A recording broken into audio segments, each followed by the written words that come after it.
dalam nama Yesus. Lawatanmu terjadi bagi kami. Di dalam nama Yesus. Dimanapun umat Tuhan yang menyaksikan live streaming, lawatanmu terjadi bagi kami. Di dalam nama Yesus. Kami lakukan Engkau dengan pujian kami. Kami telah masmurkan Engkau dengan penyembahan kami. Saatnya kami mendengarkan firman-Mu. Urapi hamba-Mu layak dan kuduskanlah. Urapi setiap kami layak dan kuduskanlah untuk menerima firman-Mu.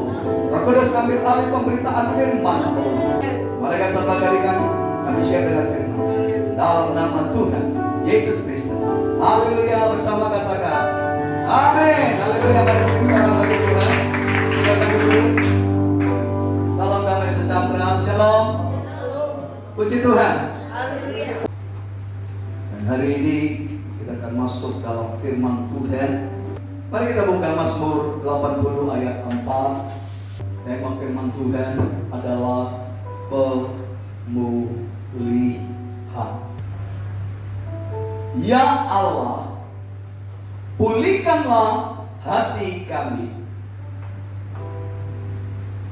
Buatlah wajah-Mu bersinar, maka kami akan selamat. Yang berbahagia mendengar firman dan melakukan dalam kehidupan kita. Bapak Ibu jemaat Tuhan, apa yang dimaksud dengan pemulihan? Mengapa Daud berseru dalam doanya, ya Tuhan, ya Allah, pulihkanlah keadaan kami dan buatlah wajah-Mu bersinar supaya kami selamat. Dalam kondisi apa Ayub pemazmur berdoa? Dalam situasi yang sangat sulit, dalam pergumulan yang berat, dia sampaikan doa ini sebagai suatu permohonan yang tulus. Dia sampaikan doa ini sebagai permintaan yang tulus. Ya Allah, pulihkanlah aku, pulihkanlah kami. Buatlah wajah-Mu bersinar, buatlah Engkau bersukacita, buatlah Engkau menjadi cahaya penerang dalam hidupku, supaya aku selamat. Mengapa begitu penting pemulihan dalam kehidupan Daud? Mengapa begitu penting pemulihan dalam kehidupan kita? Kapan pemulihan itu terjadi? Apakah hanya satu kali ketika kita percaya Kristus? Atau pemulihan terus-menerus harus terjadi dalam setiap hidup kita? Setiap saat kita terus harus mengalami pemulihan. Amin. Amin. Katakan kanan kiri, setiap saat kita terus mengalami pemulihan. Setiap saat kita harus pemulihan. Bapak Ibu jemaat Tuhan, apa yang dimaksud dengan pemulihan?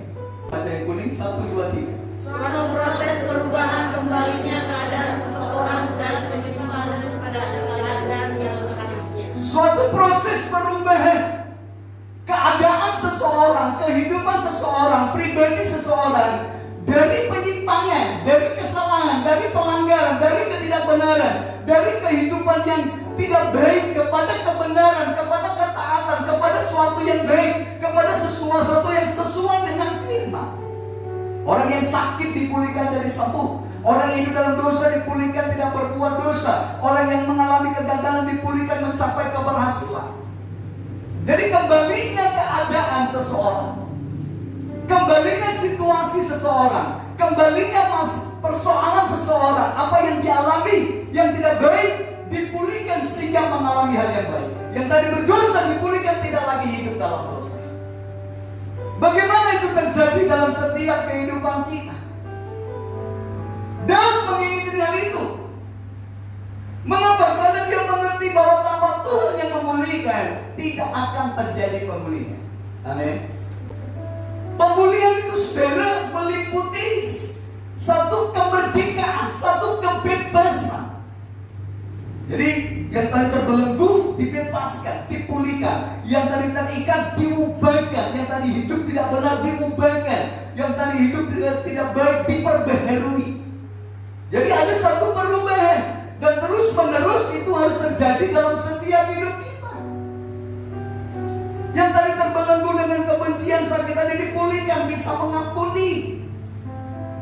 Yang tadi diikat dengan perkataan sia-sia, perkataan sombong, aku dipulihkan bisa hidup dengan perkataan-perkataan berkat. Hubungan dengan Bapa di surga harus dipulihkan. Yang pertama, hubungan kita dengan Tuhan. Saudara, banyak umat Tuhan percaya kepada Bapa di surga, tetapi tidak hidup di dalam kebenaran. Banyak umat Tuhan percaya kepada firman Allah, tetapi tidak hidup dalam firman Allah. Banyak umat Tuhan percaya kepada Tuhan, tapi tidak bergantung dengan Tuhan. Mengapa? Ada sesuatu yang belum melakukan sesuatu yang intim dengan Tuhan. Ada sesuatu yang belum dibuka kepada Bapa di surga. Ada sesuatu yang belum kita akui di hadapan Tuhan. Jadi hubungan dengan Bapa artinya berdamai dengan Bapa di surga, membongkar dosa-dosa yang kita lakukan, dan meminta Tuhan mengampuni. Ini harus terjadi. Terus menerus kita mengaku dosa. Terus menerus, mengapa kita terus berkata dalam setiap ibadah doa. Yang dalam ibadah kita sering katakan, Bapa kami di surga, dikuduskan namamu, datanglah kerajaanmu, jadilah kehendakmu, terus ampunilah segala kesalahan kami. Mengapa itu diucapkan? Karena ada hal kesalahan yang kita sadari, ada hal kesalahan yang tidak kita sadari. Kadang-kadang kita berucap, berbuat, berpikir, bertindak, banyak hal yang melukai orang lain, bahkan melukai Tuhan. Coba baca Ayub 42 ayat 5. Ayub 42 ayat 5. 1, 2, 3. Hanya dari kata orang saja aku mendengar tentang engkau, tetapi sekarang mataku sendiri memandang engkau. Saudara, Ayub hanya sampai pada Ayub 42. Dari Ayub 1 sampai Ayub 42. Di situ mengisahkan bagaimana penderitaan Ayub. Ayub 1 sampai Ayub 2, Ayub orang saleh, jujur, takut Tuhan, menjauhi kejahatan. Dia mengalami satu ujian pencobaan yang diizinkan Allah lewat iblis. Lembu sapinya diambil bangsa Kasdim, kambing dombanya terbakar oleh api, untanya diambil oleh bangsa Seba, 7 anak laki-laki, 3 anak wanita meninggal seketika. Bahkan bukan hanya sampai di situ, Baruk mengikutinya. Bukan hanya sampai di situ, istrinya berkata, kutuki Allahmu, matilah engkau. Bukan hanya di situ, teman-temannya berkata, hei Ayub, kau pasti berdosa. Semua meninggalkan Ayub. Tapi justru dalam proses itulah, baru di Ayub terakhir, sebelum Ayub 5, Ayub 2 berkata, aku tahu bahwa engkau sanggup melakukan segala sesuatu, dan tidak ada rencanamu yang gagal. Ayub 42 ayat 5. Itu dikatakan setelah dia mengalami proses. Itu dikatakan setelah dia mengalami penderitaan. Aku tahu, aku mengerti, aku sadar, aku paham bahwa tidak ada rencanamu yang gagal. Engkau Allah yang sanggup melakukan segala sesuatu. Amin. Saudara, kadang-kadang kita mengalami proses, sering kita mengeluh. Kadang kalau kita berkata, Tuhan kenapa dia enak sekali, padahal dia gak pernah gereja, malas sekali. Oh Tuhan kenapa dia hidupnya nyaman, padahal dia gak setia. Oh Tuhan kenapa saya yang berusaha berdoa, makin saya tambah jam doa saya, kok saya gak sembuh. Ketika seorang ibu pelayanan konseling lewat telepon, dan satu saat sampai berdoa lewat handphone dan dia sembuh, saat itu sembuh. Dan suaminya yang menyaksikan waktu kami berdoa lewat handphone, mereka lihat yang tidak pernah ke gereja sama sekali. Begitu dia istrinya sembuh dan dia mulai besok dia ke gereja. Setelah aku melihat istriku disembuhkan lewat doa lewat handphone dengan hamba Tuhan, aku percaya, aku beribadah. Sejak itu suaminya beribadah. 3 bulan, 4 bulan kemudian dia mengalami satu sakit. Dan dia berkata lagi, Pak Pendeta, saya ada sakit yang lain. Saya sudah tambah jam doa, saya sudah tambah jam puasa, saya sudah undang hamba-hamba Tuhan berdoa dan memberkati mereka. Kok saya nggak sembuh-sembuh? Tuhan nggak bisa disokong dengan cara apapun, karena prosesnya Tuhan, bukan proses kita. Lalu banyak umat Tuhan berkata, kok seperti ini? Ayub mengalaminya, dan di dalam perjalanan itu Ayub mengalami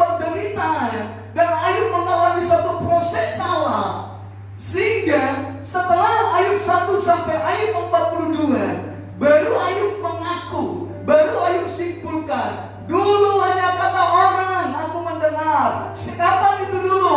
Dia orang yang saling jujur takut Tuhan, memberikan korban bakaran, memberikan korban sembelihan, orang yang disegani, dihormati. Ternyata apa yang dilakukan karena faktor agama, karena kepercayaan, karena faktor adat istiadat, karena percayaannya kepada nenek moyang, peraturan-peraturan yang diturunkan kepadanya. Dia taat, dia setia. Tapi diakui, semua itu hanya dilakukan justru bukan dengan kecintaan akan Tuhan. Pada saat itu dilakukan, justru dia tidak pernah bertemu dengan Tuhan. Justru dia tidak pernah memandang wajah Tuhan. Tetapi setelah dia proses dibentuk dengan persoalan dimurnikan, baru dia berkata, sekarang mataku sendiri memandang Engkau. Saudara, terkadang proses diberikan kepada kita untuk kita bisa memandang Tuhan. Amin. Untuk kita bisa melihat kemuliaan Tuhan. Jangan pernah berkata, oh kok berat sekali. Jangan pernah berkata, kok seperti ini bebanku. Mari percaya bahwa semua Allah turut bekerja dalam segala sesuatu mendatangkan kebaikan, apapun bentuknya. Eva, engkau sakit, percaya Allah punya rencana padamu. Percaya, bangkit. Ayub mengatakan kepada dirinya, sekarang mataku memandang Engkau Tuhan. Artinya terima kasih buat penderitaan yang ku alami. Terima kasih buat lembu sapi yang hilang. Terima kasih buat anak-anak yang Tuhan panggil. Terima kasih buat semua itu. Saat ini justru aku bisa memandang Engkau. Saat ini justru aku bisa melihat Engkau. Setelah proses aku jalani. Sehingga ada pujian, hidup ini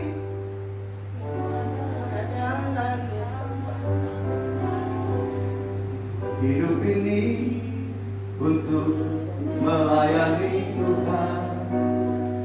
Jangan sia-siakan apa yang Tuhan beri. Hidup ini harus jadi berkah. Oh Tuhan, pakailah hidupku. Ini satu doa permohonan. Selagi aku masih kuat. Pada saat tidak kuat, gak bisa bikin apa-apa. Bila saatnya nanti ku tak berdaya lagi, hidup ini sudah jadi berkah. Wow, lagi kuat. Amin. Jadi berkah, masih kuat, masih mampu. Jangan nanti kalau sudah tua, udah peot, top tua, ngomong peot gitu sendiri, baru mau datang ke Tuhan, mau puji Tuhan, gigi palsunya lompat, aduh repot sendiri.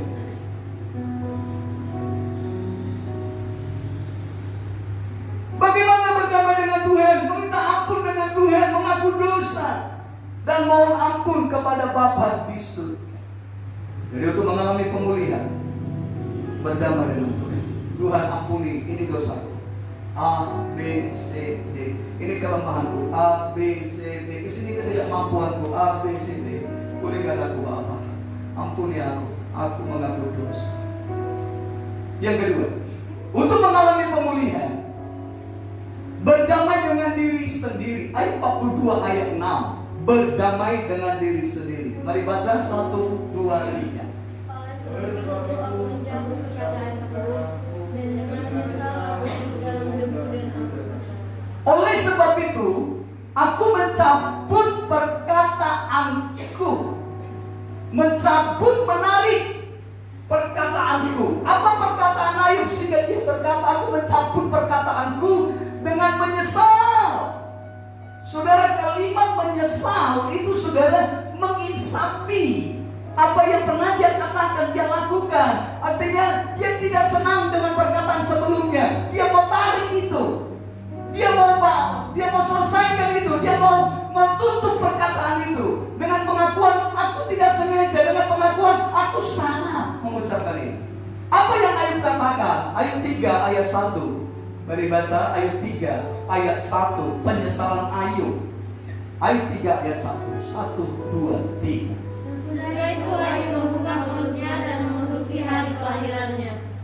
Sesudah itu Ayub membuka mulutnya, mengutuki hari kelahirannya.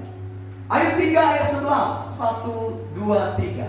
Mengapa aku tidak mati waktu lahir bersama satu keluar dari kandungan? Wow. Dia tidak hanya mengutuki hari kelahirannya, tetapi dia mengutuki, mengapa ada seorang ibu yang menyusui aku? Mengapa ada tangan yang menggendong aku? Mengapa aku tidak mati waktu dalam kandungan atau mati waktu aku dilahirkan? Ini penyesalan. Dan ini sering terjadi pada pemuda remaja. Dan ini sering terjadi pada kita yang sudah menikah sebelumnya. Mungkin pernah putus pacar, mungkin pernah dikecewakan, mungkin ingin kuliah, mungkin gagal. Saudara, ada perkataan-perkataan seperti ini. Kenapa aku dilahirkan dari mama yang seperti ini? Kenapa aku dilahirkan dari papa yang seperti ini? Kenapa aku dilahirkan dari keluarga yang seperti ini? Kenapa hidupku tidak berhasil? Kenapa suamiku seperti ini? Kenapa? Kenapa wajahku seperti ini? Kenapa aku seperti ini? Kecewa dengan ini. Ayub alaminya. Mengapa Ayub bisa berkata demikian? Benar-benar Ayub menderita. Mengapa Ayub bisa berkatakan benar-benar Ayub menderita? Lembu sapinya diambil bangsa Kasdi, kambing dombanya bakar oleh api, untanya diambil bangsa Seba, 7 anak laki-laki meninggal, borok mengikuti dia. Istrinya berkata, kutuki Allahmu Ayub, matilah engkau. Teman-temannya yang berkata, hei Ayub, kau pasti berdosa. Engkau mengalami masalah lebih dari kami. Tangan Tuhan teracung bagimu Ayub. Gak mungkin kau gak berdosa. Wow, dari segala sisi Ayub tertuduh. Dalam segala sisi Ayub menderita. Tetapi justru itu membuat Ayub dipulihkan. Dan dia mau berdamai dengan dirinya. Aku mencabut perkataanku. Dengan menyesal aku duduk dalam debu dan abu. Saudara, jangan pernah sesali diri saudara. Jangan pernah berkata, kenapa saya punya orang tua seperti ini. Jangan pernah katakan, kenapa hidup saya seperti ini. Jangan katakan, aku menyesal. Kenapa aku kawin dengan dia. Kenapa aku punya mertua seperti dia. Kenapa.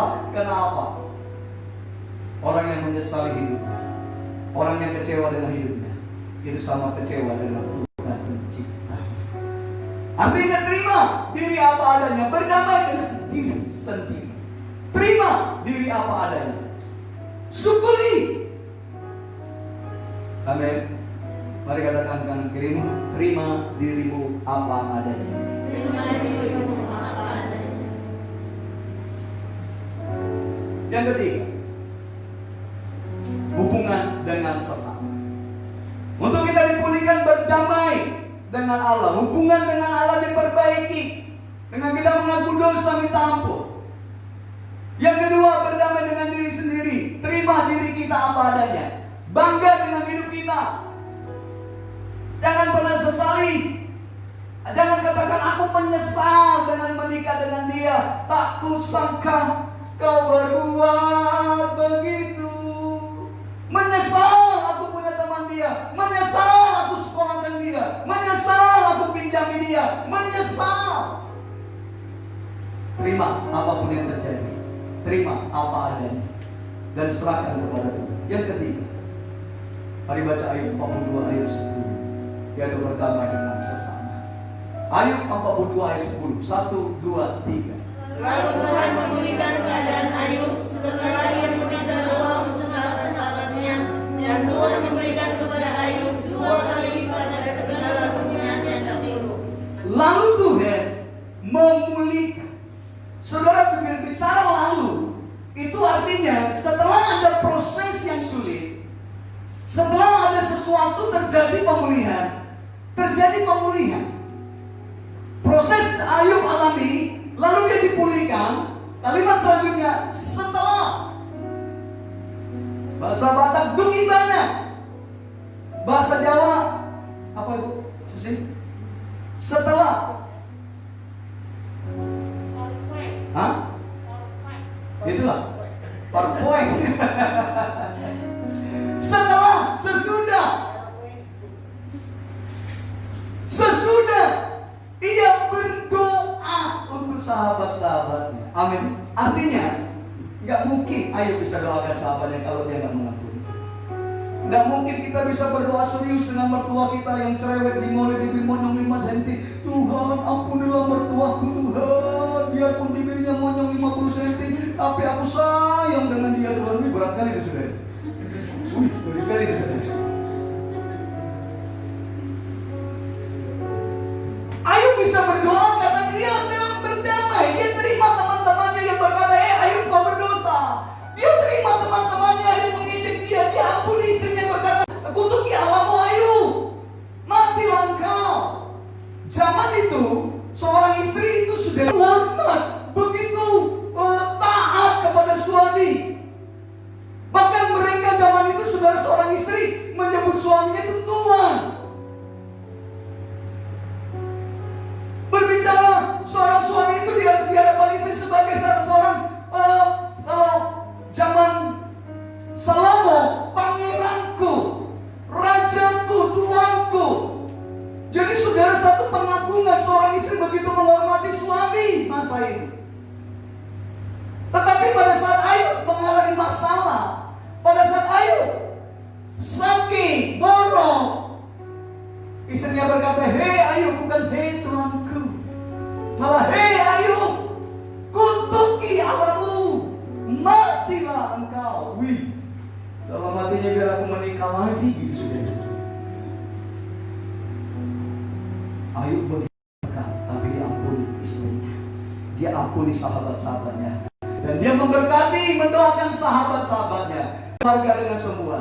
Lalu Tuhan memulihkan keadaan Ayub setelah ia berdoa bagi sahabat-sahabatnya, dan Tuhan memulihkan keadaan Ayub 2 kali lipat dari keadaan sebelumnya. Amin. 2 kali lipat dari sebelumnya. Setelah dia mengalami satu pendamaian, setelah Ayub berdamai dengan semua orang, dengar,